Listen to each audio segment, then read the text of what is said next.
Bien, también, gracias a Dios. Bueno, les voy a pasar lista. Voy a desactivar un ratito mi cámara y ahorita regreso con ustedes, ¿vale? Les voy a pasar lista. Ok. Mm, aquí está.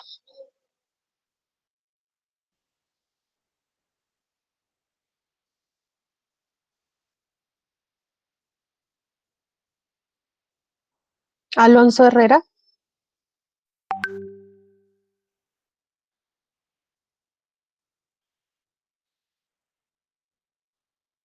Ansúrez Jiménez. Presente. Buenos días. Buenos días. Barraza Arellano. Aquí, buen día. Buenos días.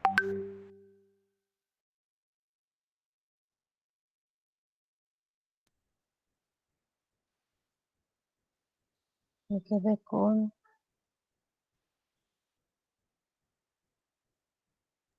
Barraza.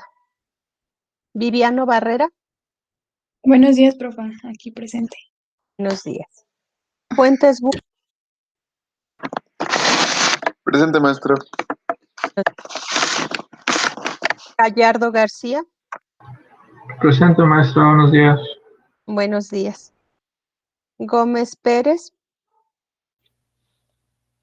Profa, José no va a poder entrar, tiene problemas con su luz. Ah, ok. Muchas gracias por avisarme. Ujú. Esperemos que llegue pronto. Se le solucione pronto el problema. González Castillo. Presente. Hola, buenos días. Buenos días. Guzmán Hernández.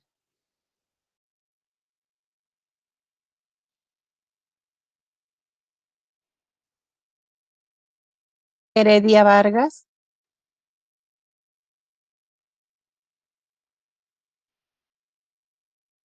Huerta García.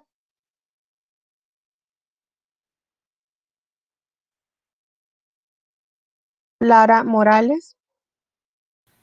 Buenos días, profesora, presente. Lázaro Salinas. Presente, profesora. Buenos días. Buenos días. Pérez Flores. Presente, profa, buenos días. Buenos días. Pineda Vanessa. Presente, profa. Buenos días. Buenos días. Porcayo Bailón.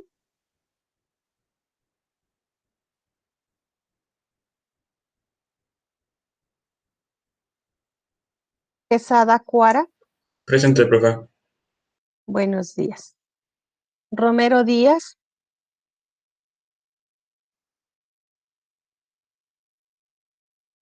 Salgado Baena.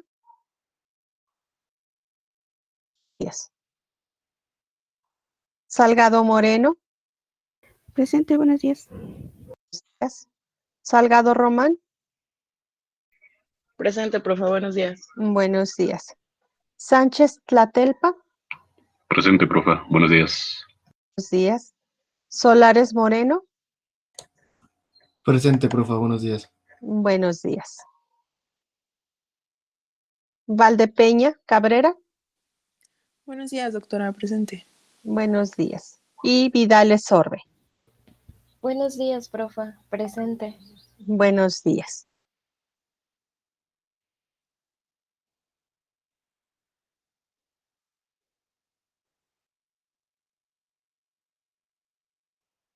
Bien, pues bienvenidos pequeños a la sesión del día de hoy. Les voy a compartir mi presentación. Por favor, me dicen si la visualizan. Ujú. Ahorita déjenme cargarlo.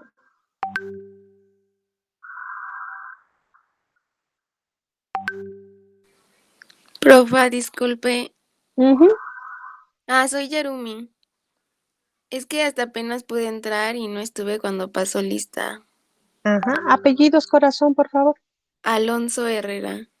Alonso. Yo también, profa. Soy Sí, Porcayo. corazón. Sí, permíteme tantito. Sí, profa. Alonso, ya tienes tu asistencia. Porcayo, Gracias. ¿verdad? Sí. De nada, corazón. Porcayo también. Gracias. Yo también. Romero Ajá. Díaz. Romero. Romero Díaz Gaby. ¿Listo? Ya está tu asistencia. ¿Alguien más? Gracias. De nada, corazón. ¿Alguien más? Yo, Guzmán Hernández, por favor. Es David. Sí. Okidoki. Listo. Gracias. ¿Alguien más? De nada, Ella, corazón. profesora. ¿Quién? Alexis ¿Apellidos? Huerta. Huerta ¿Cuál? García. Huerta García. Huerta Sí, García, Alexis. Muy bien. gracias. De nada. ¿Alguien más? Vamos a guardar. Que otra cosa suceda. Bien. Entonces, les estoy presentando el PowerPoint. ¿Lo ven todos? Sí. Sí. Okidoki. Bueno, pues vamos a empezar. Nos quedamos en la última clase en esta diapositiva y vamos a empezar a hablar lo que es el control de calidad dentro del laboratorio de análisis clínicos. Como podemos ver en esta diapositiva, pues nos representan varias imágenes que está involucrado lo que es control de calidad. Y esto, por el simple hecho de verlo, pues nos estaríamos enfocando o pensando que el control de calidad va a estar solamente relacionado cuando estamos procesando las muestras. Vamos a ver más adelante que no, que cada una de las fases del control de calidad pues lleva esos estándares universales que debemos de cumplir, esas reglas que debemos de cumplir para poder garantizar un buen resultado, en este caso a los pacientes, y que se le pueda emitir un diagnóstico certero. Vamos a ver. Para hablar acerca de control de calidad, también se habla mucho acerca de las famosas normas ISO. ¿Qué quiere decir ISO? Pues aquí en la parte inferior derecha nos da la definición de lo que es una ISO, que dice que es la Organización Internacional de Estandarización aplicado a productos y servicios. Entonces, son normas internacionales que debe de cumplir cada establecimiento que está ofreciendo un servicio al público en general. Y recordemos que un laboratorio clínico, pues finalmente es un establecimiento que está ofreciendo un servicio al público. Entonces, en el caso de las ISO, pues estas definen la calidad como el grado en el que un conjunto de características inherentes a un objeto, ya sea un producto, servicio, persona, proceso, sistema, pues va a cumplir con los requisitos universales. Y más abajo nos menciona que un laboratorio clínico pues debe de tener como propósito estos dos puntos principales. Primero, obtener datos de alta calidad y confiabilidad. Y segundo, que el resultado pueda contribuir en el correcto diagnóstico y o tratamiento de diversas enfermedades por parte del personal médico. Recordemos que el laboratorio clínico pues es un lugar que va a estar integrado por un equipo multidisciplinario, no nada más por una sola especie o una sola profesión, sino por múltiples profesiones. Y que de manera conjunta con el personal médico pues hacen ese equipo multidisciplinario para poder garantizar y preservar la salud de todos los seres humanos. Bien, ahora, las normas definidas por las famosas ISO, es decir, por la Organización Internacional de Normalización que se aplica a los productos y servicios, pues también van enumeradas, así como las normas oficiales mexicanas.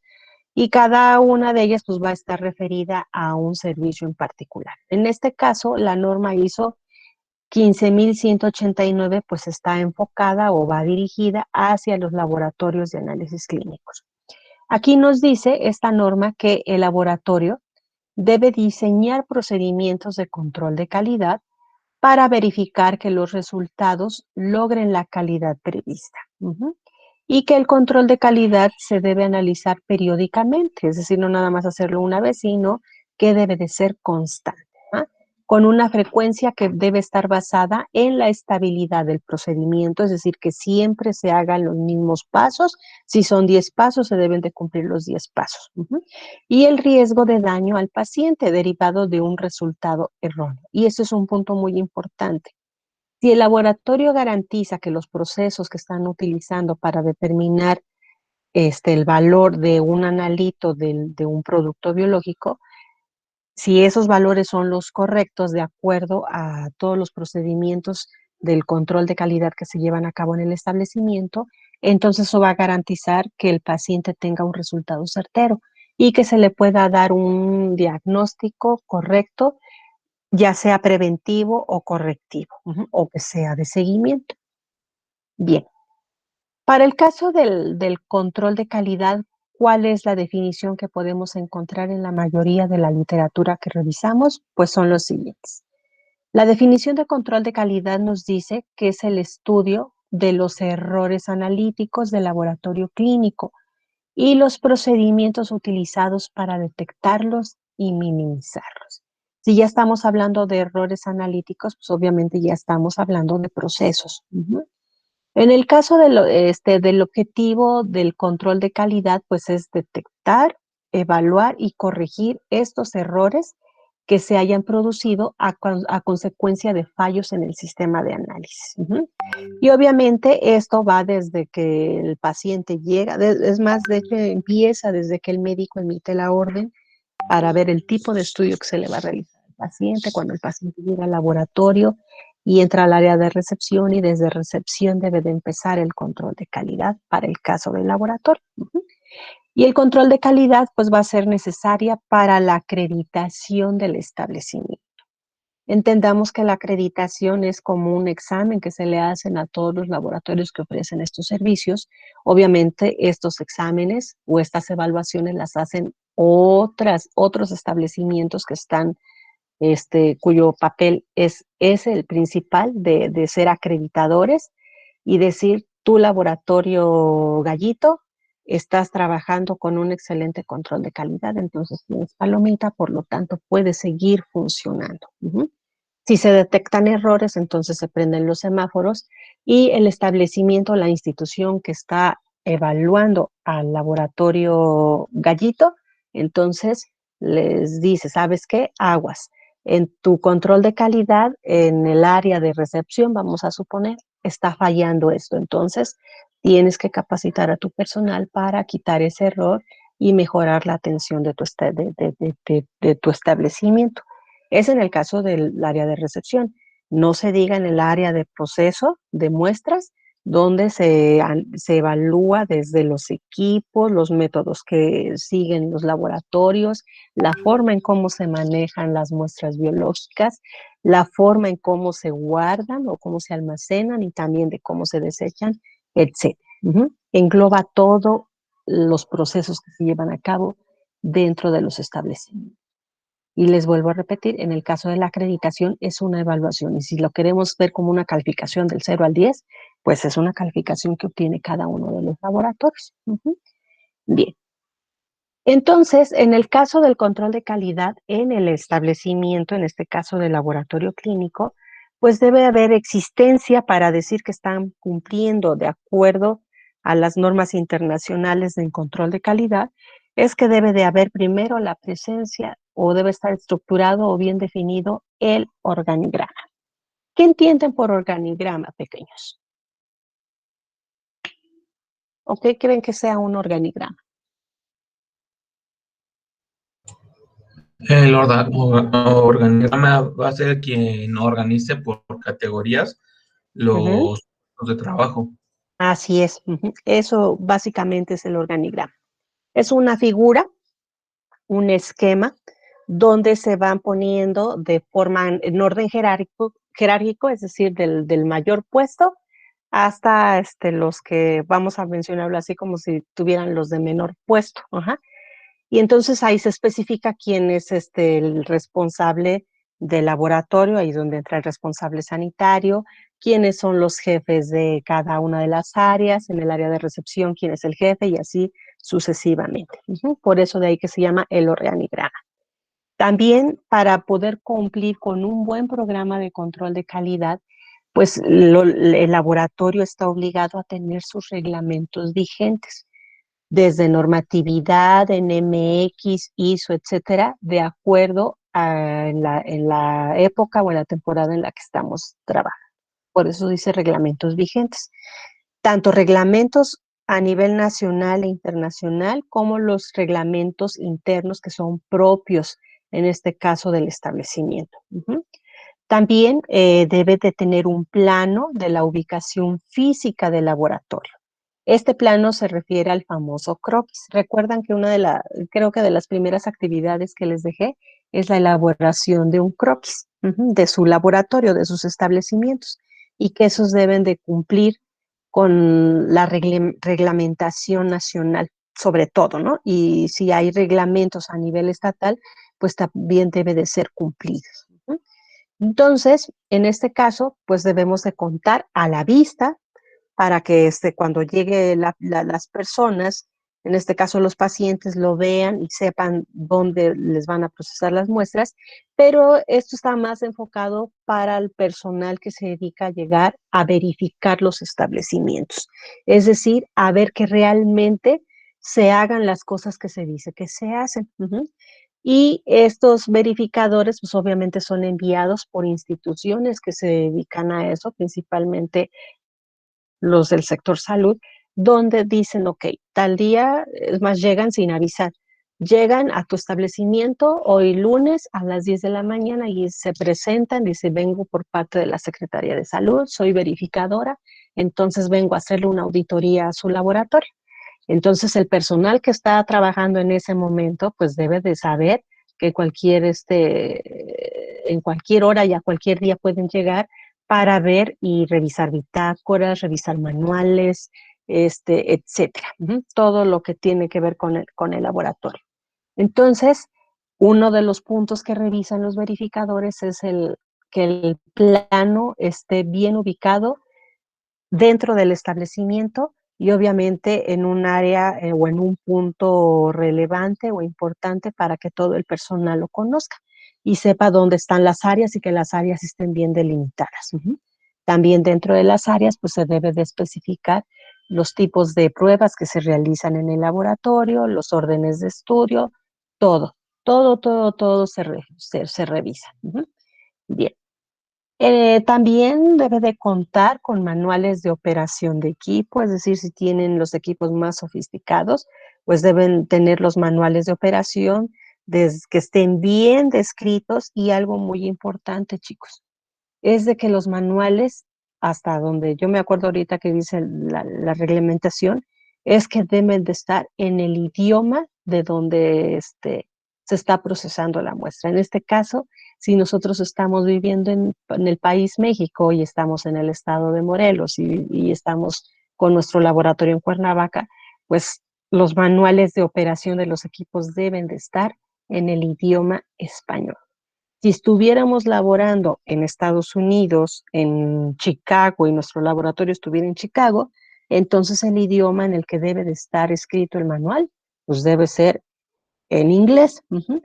Pero muchas veces, pues como la mayoría de los equipos se hacen en el extranjero, cuando llegan, lo que hacen es que te entregan el manual y está en el idioma diferente al que nosotros hablamos. No significa que no lo podamos tener, pero la norma nos dice que debe de estar en el idioma en el país donde nosotros estamos trabajando, en este caso en español. Eso es con respecto a los manuales de operación de equipo.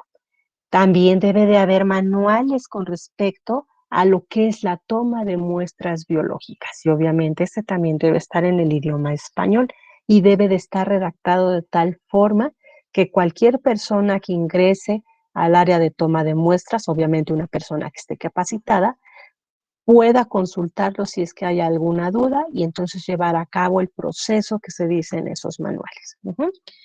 Los manuales, como bien lo dice, debe ir descrito por pasos. Paso 1 para el caso de las muestras de extracción de sangre, si lo vas a hacer por el método de mariposa, si lo vas a utilizar el método de vacío, si lo vas a usar de la manera tradicional, que es empleando jeringas, si lo vas a tomar nada más con una aguja, que eso no es correcto, pero hay quienes todavía lo hacen, etcétera. Todos esos pasos de qué es lo que se debe de hacer. Cómo se debe de limpiar la zona donde se va a funcionar, en el sentido en el que se debe de llevar a cabo la limpieza, si tiene que ser de arriba hacia abajo, si tiene que ser circular del centro hacia afuera o de afuera hacia adentro, etcétera. Todo eso debe de estar establecido. También el equipo que se va a utilizar para el área de toma de muestras, si vamos a utilizar hisopos, si vamos a utilizar abatelenguas, si vamos a utilizar tubos recolección, si vamos a utilizar los tubos de recolección, el código de colores, que también es universal, etcétera. Después viene lo que son los manuales del proceso de las muestras, que es diferente al de toma de muestras. El manual de proceso de muestras también tiene que ir bien especificado por pasos, donde nos dice paso 1, una vez que ya tomaste la muestra de sangre, vamos a hablar de ejemplo, depende de lo que le vayas a evaluar. Si vas a hacer un estudio, por ejemplo, de biometría hemática, entonces debes de utilizar el tubo o la extracción de sangre se debe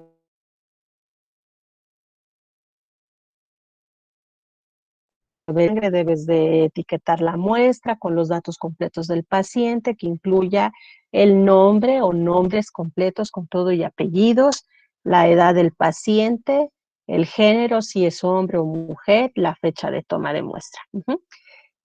Si se tiene que centrifugar, cuánto tiempo se tiene que esperar para que la muestra esté completamente coagulada, a qué revoluciones por minuto se tiene que centrifugar, por cuánto tiempo se tiene que centrifugar, si es que vamos a obtener suero, cómo se debe de extraer el suero, qué se debe de hacer una vez que ya se extrajo el suero, cómo la vamos a procesar, si vamos a determinar una glucosa en suero, cómo vamos a vaciar, si es que vamos a ocupar otros recipientes o si vamos a meter directamente el tubo en el equipo. Todo eso tiene que ir bien especificado en los manuales. Y también debe de incluir uno de los manuales que es de mayor importancia, sobre todo en los laboratorios clínicos y sobre todo porque estamos manejando muestras biológicas, es el famoso manual de bioseguridad, donde va a estar involucrado todo el personal del establecimiento, el cual debe de conocer estas normas, estos pasos a seguir para la manipulación de estos, desde que se extrae la muestra hasta el momento en que se almacena y cuando se va a desechar. Y obviamente estos manuales deben de estar en función de lo que nos dice la normatividad y la legislación en el país y también a nivel internacional. Y aquí dentro del manual de bioseguridad se incluye también los famosos, la información con respecto al manejo de los residuos peligrosos biológicos infecciosos, los famosos RPBIs, que más adelante lo vamos a ver. Y bien, solamente para recordar, pues el objetivo de un laboratorio clínico es proporcionar resultados confiables al usuario con el objeto de 4 cosas principales o con objeto de 4 puntos principales.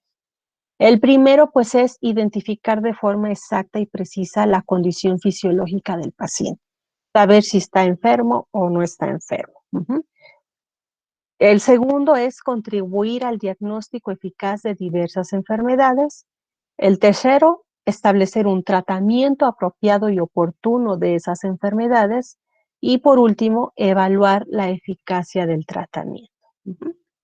Bien, ahora, dentro del laboratorio clínico, ya que estamos hablando del control de calidad, pues entonces debemos de preservar la calidad y para poder preservarla, pues debemos de llevar un control de calidad. ¿A qué se refiere con preservar la calidad? Pues aquí involucra todas las acciones, es decir, todo lo que se hace y que se lleva a cabo en el laboratorio clínico con el objeto de asegurar la obtención de estos resultados de calidad, es decir, resultados reales y confiables. El control de calidad, pues se refiere al control del proceso de análisis y forma parte de la preservación. Normalmente encontramos, y aquí nos lo menciona la norma 007, de cómo se lleva a cabo el sistema de gestión de calidad. Y en la mayoría de la bibliografía, pues nos los representan de una forma esquemática como una flecha horizontal. El control de calidad, o cuando hablamos del sistema de gestión de calidad, pues vamos a ver que está constituido por 3 fases principales, que es la fase preanalítica, donde se toma en cuenta desde la entrada o la solicitud de los estudios, ya sea directamente por el médico o propiamente por el paciente. Después viene la fase analítica, donde aquí se lleva a cabo ya el proceso de las muestras que se obtuvieron en la fase preanalítica. Se procesan de forma automatizada o de forma semimanual o de forma completamente manual, y todas deben de cumplir con los mismos estándares de calidad. Y por último, viene la fase post-analítica, que hace referencia a la salida del resultado final.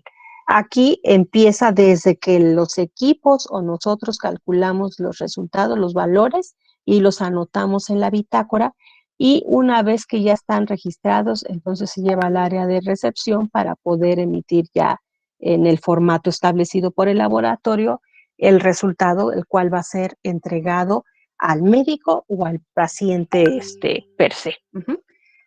Y para lograr un buen control de calidad, pues debe de tener en cuenta 3 fases del proceso analítico. Recordemos, la fase preanalítica, la fase analítica y la fase postanalítica.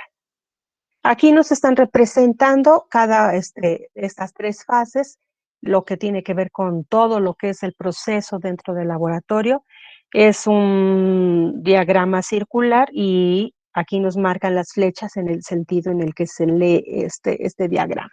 Entonces dijimos que lo que es la gestión de calidad de un laboratorio, pues va a iniciar desde que se emite la orden para poder realizarle un estudio al paciente. De ahí va a cuando ya se obtiene la muestra biológica del paciente, luego sigue el transporte hacia el área de proceso, y aquí hay un papel muy importante que debemos de considerar, jóvenes.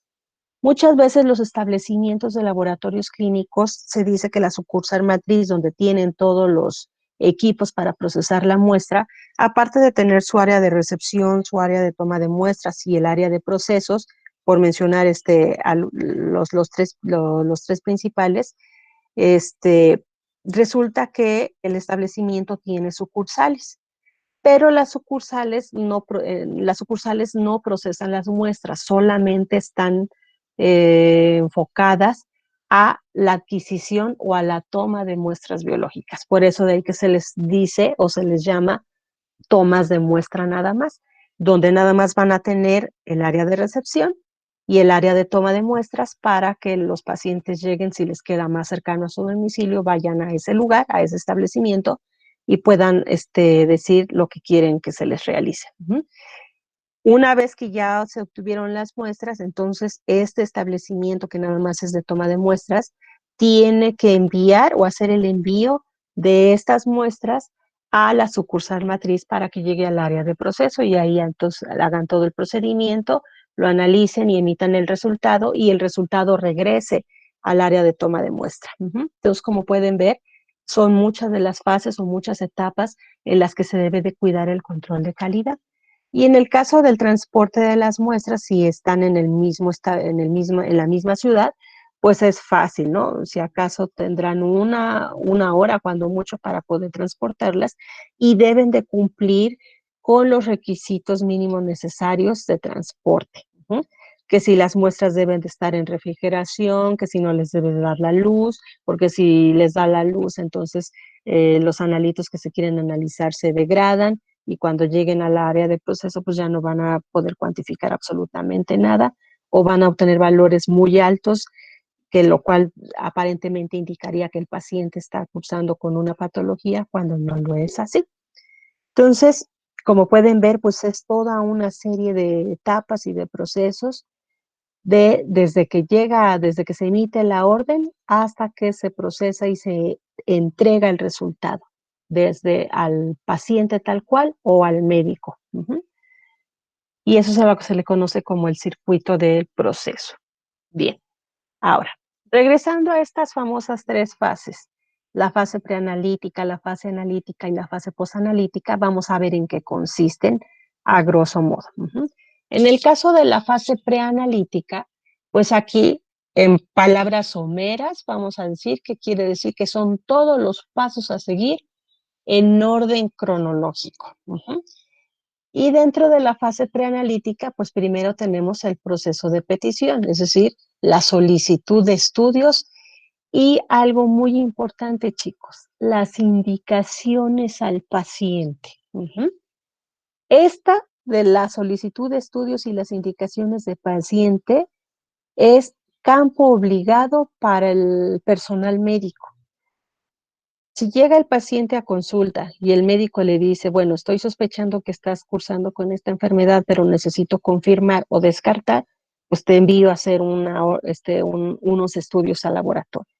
El médico es quien le tiene que explicar al paciente cómo tiene que llegar al laboratorio. Vamos a poner un ejemplo muy clásico para la determinación de glucosa en ayunas. Si el médico está sospechando que el paciente a lo mejor ya es diabético, entonces tiene que decir, bueno, necesito confirmar si ya estás cursando con diabetes o qué está pasando contigo. Necesito que te vayas y te hagas una prueba de glucosa en ayunas. Y como lo dice el nombre, muchas veces el personal médico, por el hecho de decirlo, piensan que todos los pacientes ya lo van a entender. Si dice que es una glucosa en ayunas, se sobreentiende que el paciente debe de llegar al establecimiento del laboratorio sin haber desayunado. Pero también hay que tomar en cuenta cuál es el periodo de ayuno en el cual el paciente puede llegar y el cual está permitido. Ahorita nada más les comento rápidamente. La glucosa para medir en ayunas debe de tener un ayuno de 8 horas, cuanto mucho. Si lleva 10 horas, 11 horas o 12 horas de ayuno, los valores que nos dé los valores de glucosa van a ser valores alterados y no nos va a decir o no le va a dar la información que necesita el médico. Entonces, es importante explicarle todo eso. Eso podríamos decir que le corresponde al médico, pero ¿qué pasa si no se le da esa indicación? El médico no lo hace. Entonces, ya pasa a ser obligación del establecimiento del laboratorio clínico. Cuando llegan los pacientes a recepción, si entregan la orden médica y en la orden médica dice, por favor, de realizar una glucosa en ayunas, entonces el recepcionista debe de asegurarse de que el paciente está llegando en ayunas y en el tiempo establecido para esa determinación de ese analito. Entonces, el recepcionista dice, bueno, ok, a usted le pidieron una glucosa en ayunas. ¿Viene en ayunas? Sí. ¿A qué hora tomó su último alimento? Entonces, el paciente ya te dice, no, pues que mi último alimento lo tomé a las 5 de la tarde. El recepcionista está obligado a preguntar, y ya no cenó nada, no tomó leche, no comió pan, o algo que haya, el paciente te dice que no. Entonces, tú haces, y él llega a las 8 de la mañana al laboratorio, ¿cuánto tiempo de ayuno está teniendo? Y desde las 5 de la tarde no consumió alimento alguno.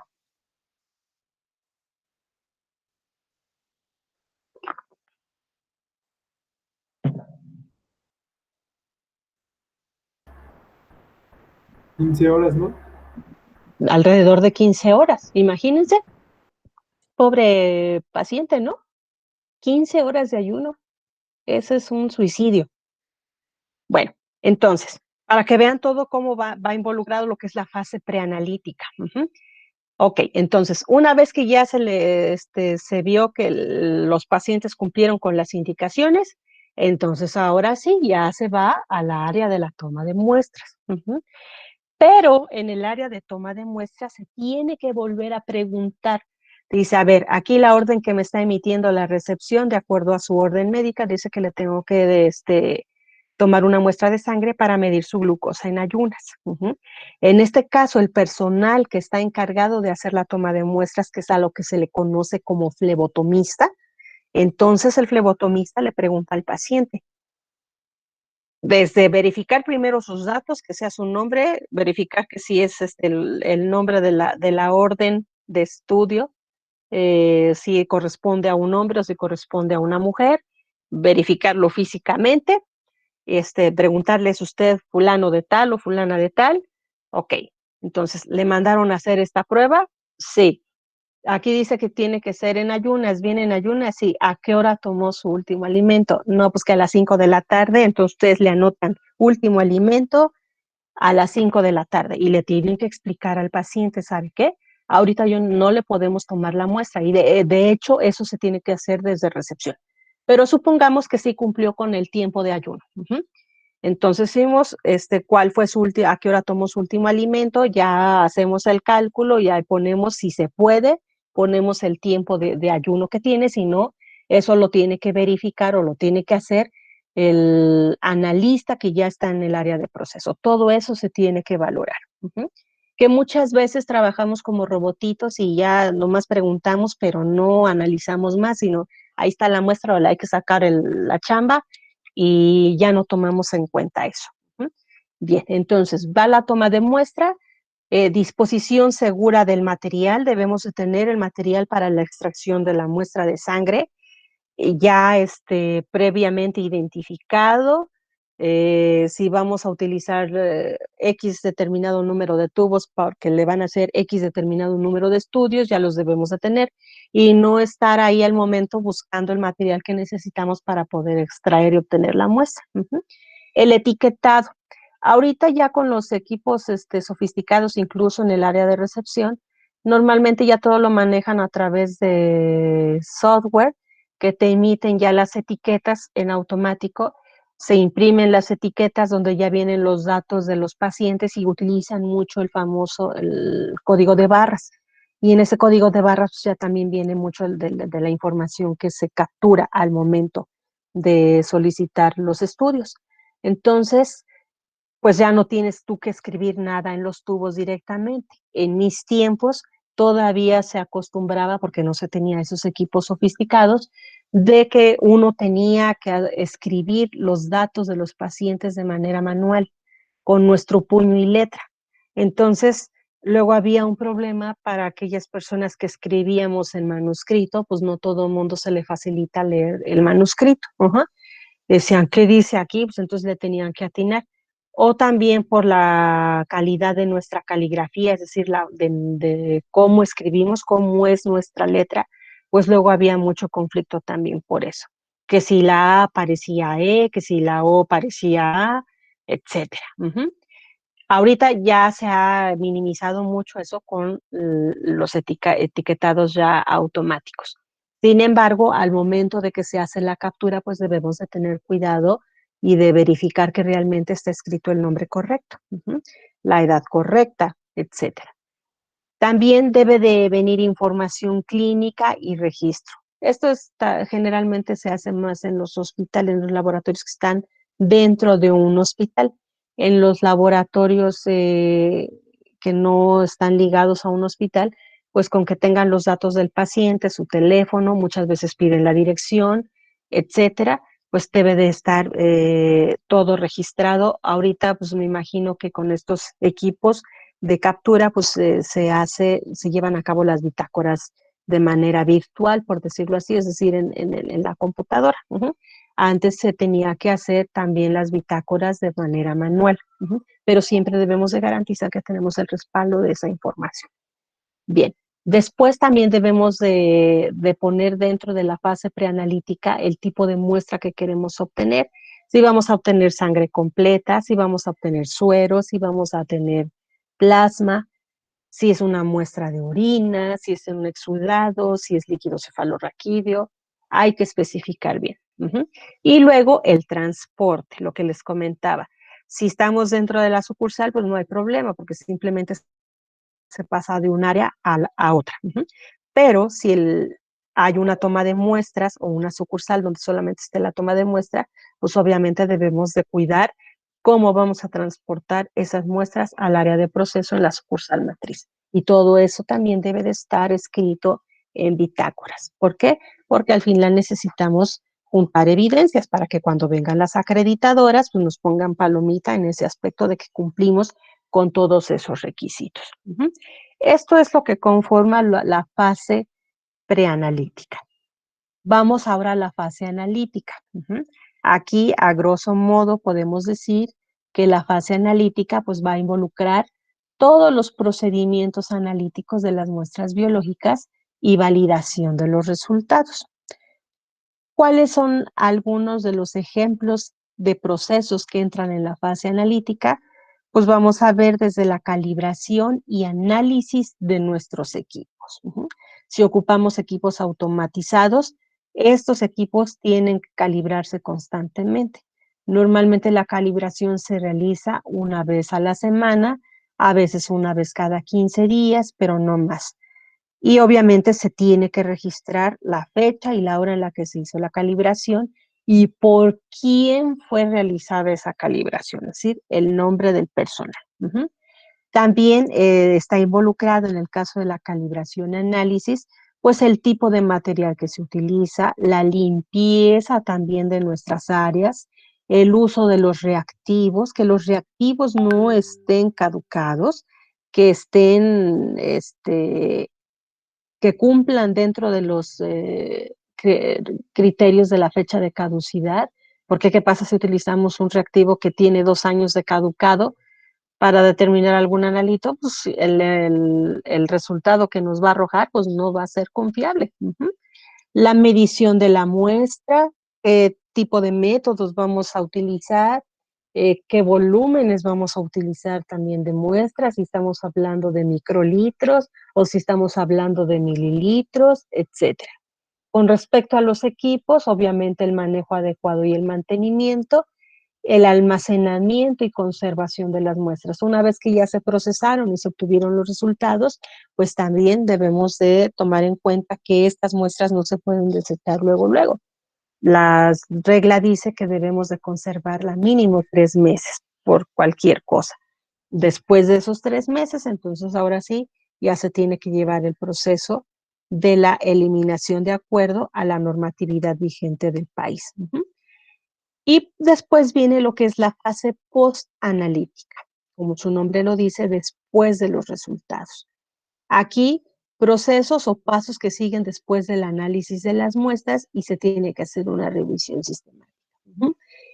Dentro de las acciones que se cumplen en la fase postanalítica, vamos a mencionar algunos ejemplos, que es la entrega de resultados, desde lo que el equipo nos arroja para escribirlo o pasarlo en una bitácora y de la bitácora pasarlo ya al formato establecido para la entrega de resultados establecidos por el laboratorio tal cual.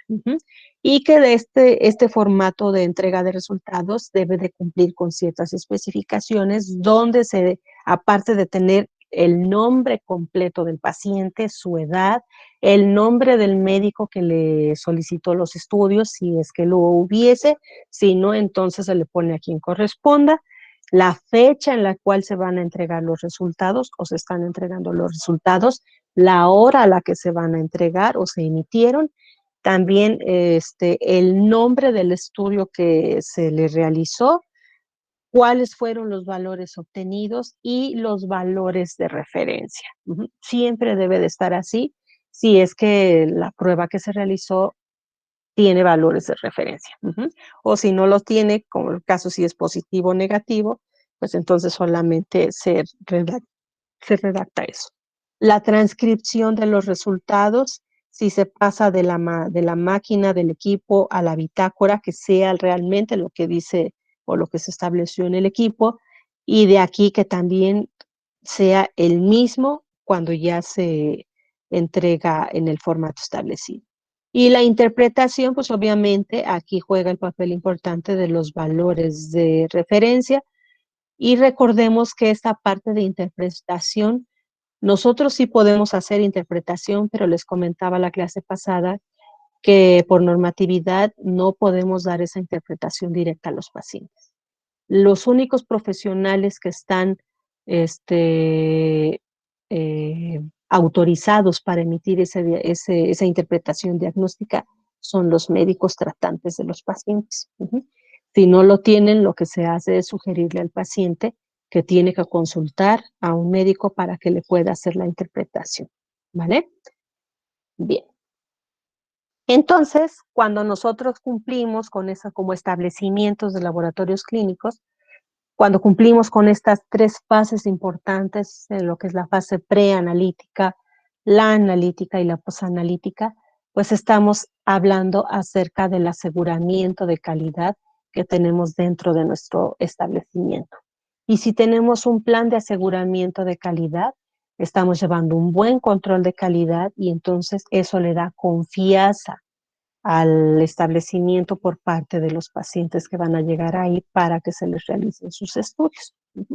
Y obviamente también estos aseguramientos de calidad pues se ven proyectados a través de los reconocimientos que nos dan las organizaciones que se dedican a esto, con las famosas acreditadoras. Bien. Nada más para recordar, para el caso de la fase preanalítica, pues esta etapa es previa a la realización de un análisis de laboratorio y tenemos ejemplos nuevamente de qué acciones son las que se cumplen en la fase preanalítica, pues desde la solicitud de análisis, la atención al paciente, la preparación al paciente y la obtención de las. Aquí tenemos un ejemplo ilustrativo de cómo se representa esta etapa previa a la realización del análisis, es lo que les comentaba, desde la solicitud del análisis, que puede ser emitida por el doctor, pero si no, pues van directamente los pacientes. También se tiene que hacer ahí una solicitud dentro del establecimiento del laboratorio clínico. Se llenan los formularios, se le explica al paciente qué es lo que se le va a hacer y el cual aquí dice que es tomada por un enfermero, pero recordemos que el personal del laboratorio pues debe contar con personal capacitado para poder obtener las muestras. Para el caso de los que toman las muestras de sangre se les denomina como flebotomistas. Debe de haber un etiquetado correcto de las muestras, los cuales tienen que ser mostrados al paciente antes de llevarlos al área del proceso de muestra. Después ya vemos ya todo lo que es las muestras que se van al área de proceso para hacer, valga la redundancia, procesadas y ya después registradas los resultados. Esta parte de aquí, de la derecha, involucra otras etapas de las fases de lo que es el control de calidad. Para el caso de la fase preanalítica solamente nos quedamos con estas dos. ¿Qué requisitos debe cumplir una solicitud o una orden médica para el laboratorio, para hacer un estudio? Y aquí estamos todavía hablando acerca de la fase preanalítica. La solicitud, pues obviamente debe de tener la identificación completa del paciente, el sexo, la fecha de nacimiento, su edad, básicamente. Y el nombre completo, obviamente, del paciente. Si tiene dos nombres, sus 2 apellidos. También el nombre del médico solicitante, eso es muy importante, pero si no lo tiene, entonces le pone a quien corresponda. El nombre de las pruebas solicitadas, si es una biometría hemática, si va a ser un examen general de orina, una química sanguínea. Si es una química sanguínea, debe de especificar el número de elementos que requiere para esa química sanguínea, porque tenemos química sanguínea de 2, de 3 elementos, de 6, hasta de 48 elementos. En el caso de la biometría hemática es importante también que se especifique qué tipo de biometría va a ser. Si va a ser una biometría hemática completa donde se va a reportar lo que es fórmula roja y fórmula blanca con su diferencial, o si nada más va a ser pura fórmula roja o pura fórmula blanca o puro diferencial. También si va a ser un PIE, que quiere decir una prueba inmunológica de embarazo, si va a ser un exudado faríngeo, un exudado vaginal, un exudado uretral, etc. El tipo de muestra biológica, si requerimos sangre, si vamos a requerir heces, líquido cefalorraquídeo, exudado, etc. La fecha y hora de la toma de la muestra, la prioridad, esto si es urgente o si es de rutina, esto generalmente se maneja mucho en los hospitales. La información clínica necesaria, si el paciente está consumiendo medicamentos, porque hay medicamentos que nos pueden alterar los analitos, que vamos a determinar, Si el paciente consume drogas, si por ejemplo si consume cocaína, si consume alcohol, etcétera. Si ha recibido terapia con antimicrobianos, este es un punto muy importante, sobre todo para los estudios microbiológicos. Si se va a hacer algún estudio de tipo hormonal, en el caso de las mujeres, si ésta consume anticonceptivos, etcétera. Y si se puede, un diagnóstico presuntivo.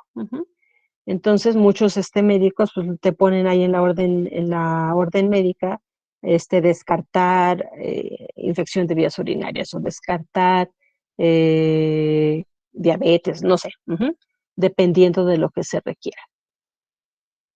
Bien, ahora, hay factores que van a modificar luego los valores que se obtengan de los resultados de los analitos que estamos cuantificando. Y muchos de estos factores pues, van a depender del paciente. Es decir, en el caso de la edad, el género y la raza, pues estos pueden llegar a involucrar, sobre todo lo que es la edad, pues determinados valores. Vamos a imaginar un ejemplo para el caso de los valores de fosfatasa alcalina, que esa está muy relacionada con el desarrollo o el crecimiento del ser humano. Cuando somos bebés, pues vamos a tener determinado valor y conforme vayamos creciendo y desarrollándonos, esos valores van a cambiar. En el caso del género, también dependiendo del tipo de estudio, pues para el caso de los valores de algunas hormonas, van a ser exclusivas solamente para el género femenino y van a ser diferentes para el género masculino. De ahí que en los valores de referencia se van a dar cuenta que muchas veces valores de creatinina, vamos a suponer, en hombres debe ser tanto y valores de creatinina en mujeres debe ser tanto.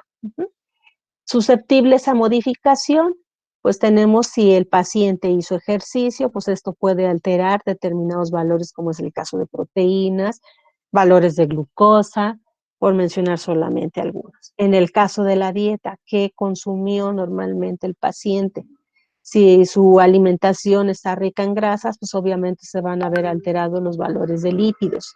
Si al paciente le gustan las bebidas espirituosas, como es el caso de la ingesta de de alcohol, o si es fumador, pues obviamente también estos analitos se van a ver alterados. Si consumen medicamentos, pues también puede repercutir en los valores de los datos obtenidos de los analitos. Aquí es otro ejemplo, pues nada más que aquí está por escrito, en el otro eran las imágenes, los que son susceptibles de modificación. El ejercicio, pues va a alterar los valores de CPK, que es un marcador cardíaco, algunos electrolitos, como es el caso del potasio y las hormonas. El ayuno y la dieta, pues obviamente va a alterar los valores de glucosa, los valores de insulina. El estrés, pues actúa alterando los niveles de proactina.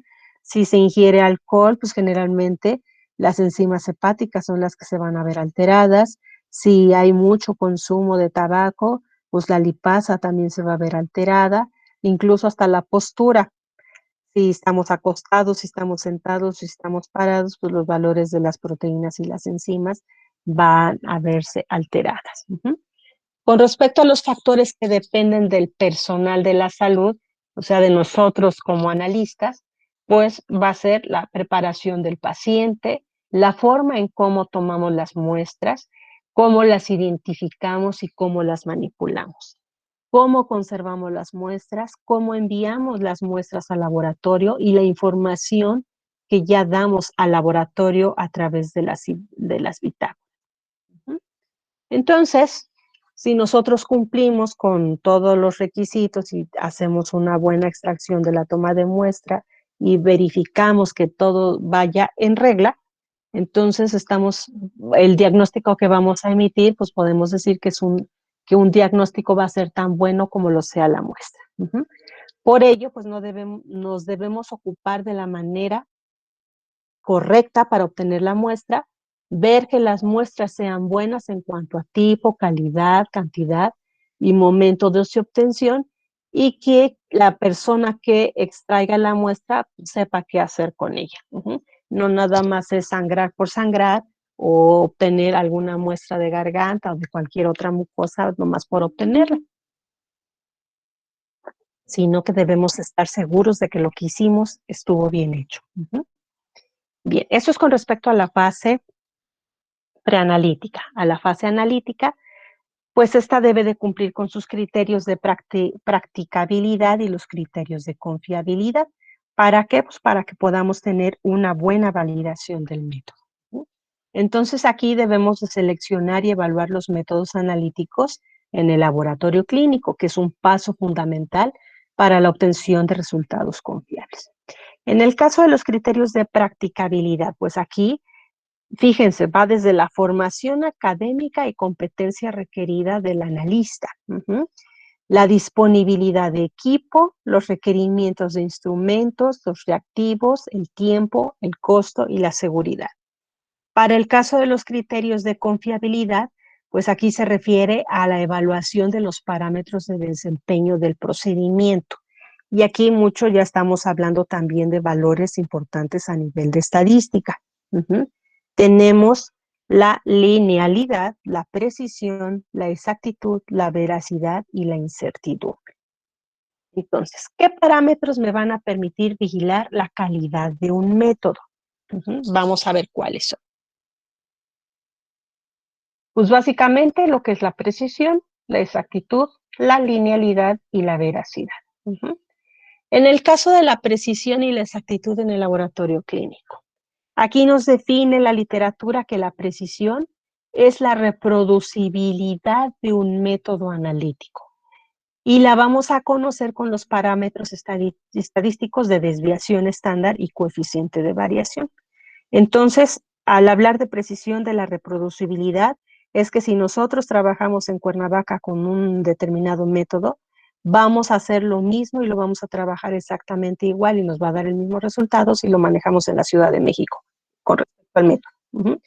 Para el caso de la exactitud, define qué tan cerca está el valor determinado del valor real y la conocemos con el porcentaje de error calculado. Aquí ya estamos metiendo datos estadísticos.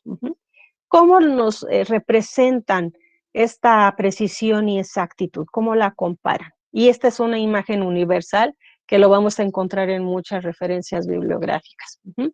¿Cómo nos representan cuando dicen que hay baja exactitud y baja precisión? Generalmente esto lo manejan como dianas, como si fueran tiro al blanco, y la baja exactitud y baja precisión generalmente se representa como en la imagen superior izquierda, donde nunca le atinamos al centro. Estamos muy alejados. Decimos que tenemos baja exactitud y baja precisión, independientemente del número de intentos.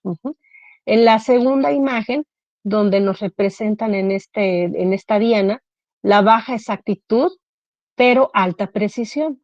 Estamos aquí en el centro, si nosotros los tiros los diéramos y todos cayeran aquí, entonces estaríamos siendo precisos y exactos como lo tenemos aquí en la imagen inferior derecha. Pero vean, estamos alejados de lo que es el centro, pero siempre le atinamos casi al mismo lugar.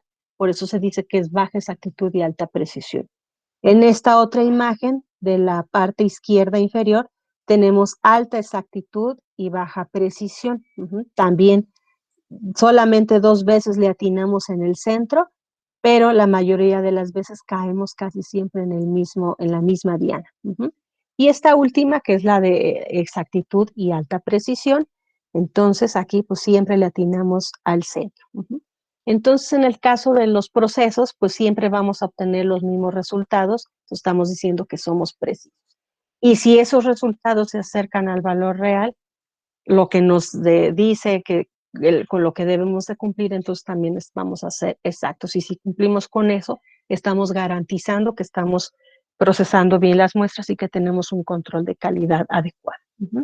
Entonces, el objetivo de cualquier método bioquímico es que tenga una buena precisión y exactitud. Por lo tanto, la precisión y exactitud nos indica la validez del método. Bien, Ahora, también hay otro concepto que manejamos mucho en el laboratorio clínico, que es el control de calidad interno. Y por definición, nos dice que es un proceso estadístico usado para monitorear y evaluar el proceso analítico que produce resultados de pacientes. Entonces, esto se lleva a nivel interno. Bien, ¿qué es lo que se hace en el control de calidad interno? Pues primero describe la naturaleza de los datos a ser analizados, explora la relación de los datos con la población subyacente, crea un modelo para resumir la comprensión de cómo los datos se relacionan con la población subyacente, se prueba o refuta la validez del modelo y emplea el análisis predictivo para ejecutar escenarios que ayudarían a orientar acciones futuras. Todo esto está involucrado con las áreas de proceso. Bien, ¿por qué es importante llevar un control de calidad interno? Pues primero porque nos va a suministrar una vigilancia continua del trabajo. Vamos a hacer nuestros propios verificadores para saber si estamos trabajando bien o si algo está pasando y ya estamos empezando a fallar. Evalúa el resultado con el objetivo de decidir si ellos son lo suficientemente confiables para ser emitidos, es decir, los resultados. Todos los laboratorios deben de implementar medidas de control de calidad interno en supervisiones para evaluar su competencia técnica. Y eso también, el control interno no se limita solamente a las áreas de proceso, sino también se va a enfocar hacia cómo nuestro personal está manejando o cómo está trabajando, si tiene algún problema con algún equipo, etcétera. Si se detecta eso, entonces se tienen que hacer las acciones de mejora, donde entonces se tiene que capacitar al personal y para ello están los famosos cursos de capacitación. Ahora, vamos a hablar acerca de los analitos. En el caso de los analitos también estos deben de llevar un control y para ello tenemos estas 3 clasificaciones de analitos. Muestra control, muestra referencia y la muestra blanco. El analito es la muestra que nosotros estamos manejando.